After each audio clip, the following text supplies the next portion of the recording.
This is DJI Neo 2 Fly More combo, and today I'll show how you can enable or disable the cache while recording feature or option on this drone.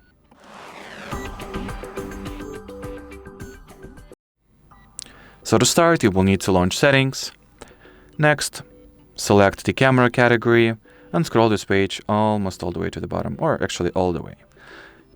Then you'll